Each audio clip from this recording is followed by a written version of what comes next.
चलो जी, आज कौन निशाने पर है? आज निशाने पर हैं इस्लामाबाद हाई कोर्ट के चीफ जस्टिस आमिर फारूक। और तहरीक इंसाफ ने अपने ऑफिशियल ट्विटर हैंडल से जनाब को निशाना बनाया है और मुनाफिकत का उन पर इल्जाम लगाया है। और मैं गुज़िश्ता दिनों ये भी देख रहा था कि एक जो वकील साहब हैं वो भी बड़े गुस्से में बाहर निकले थे कि जी वो बंदा चंगा नहीं, और जो भी बातें कर रहे थे वो आप ट्विटर पर देख सकते हैं। अब जहां तक याद पड़ता है, कोई 36 के करीब मुकदमात ऐसे हैं जिनमें जस्टिस आमिर फारूक साहब की अदालत से ही तहरीक इंसाफ को रिलीफ मिला।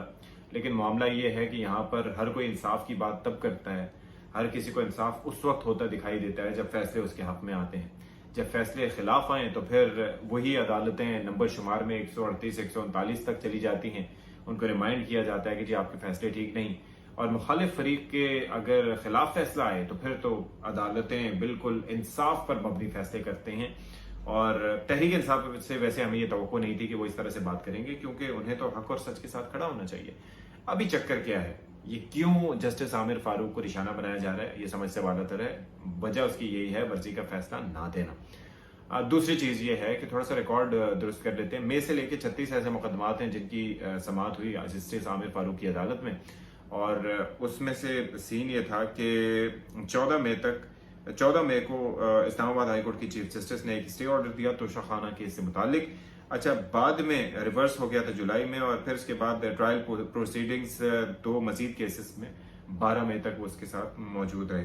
अच्छा, फिर 16 पिटिशंस में इस्लामाबाद हाई कोर्ट के चीफ जस्टिस ने एडमिनिस्ट्रेटिव ऑब्जेक्शंस जो रेज की गई थी रजिस्ट्रार ऑफिस की जानिब से पिटिशंस पर कि वो ट्रांजिटरी बेल जो थी, यानी कि दूसरे सूबों में जो मुकदमात दर्ज किए गए थे उनसे मुतालिक ये मामला था, तो रजिस्ट्रार ऑफिस के जो एतराज़ात थे उनको उन्होंने रद्द किया था। और फिर तमाम केसेस में खान साहब को उन्होंने बेल दी थी इन तमाम केसेस में, और नॉमिनल श्योरिटी बॉन्ड्स के एवज, यानी कि वो जज साहिबान का इख्तियार होता है कि वो क्या श्योरिटी रखना चाहें। अच्छा, फिर अभी भी उन्होंने जुमे को केस उनका लगाया है ताकि सुना जा सके, और जुमे को सिंगल बेंच ही इस मामले को देखेगा। अच्छा, अब मामला फिर वही आ जाता है कि ऐसा क्यों हो रहा है। ऐसा तभी हो रहा है भाई कि जब मामला आपके फेवर में ना हो, जजेस को प्रेशराइज करने के लिए, उनके ऊपर दबाव डालने के लिए ऐसी हवा उड़ा दी जाती है, और फिर सोशल मीडिया ब्रिगेड जो है वो पूरी जो है वो अपना तन मन धन लगा देती है इस मामले पर, और वो क्रिटिसाइज करते हैं, लोगों की पगड़ियां उछालते हैं। और मेरे ख्याल में तो कवानीन इससे मुतालिक सख्त होने चाहिए ताकि लोग जो हैं वो इस मामला से बचकर ना निकल सकें।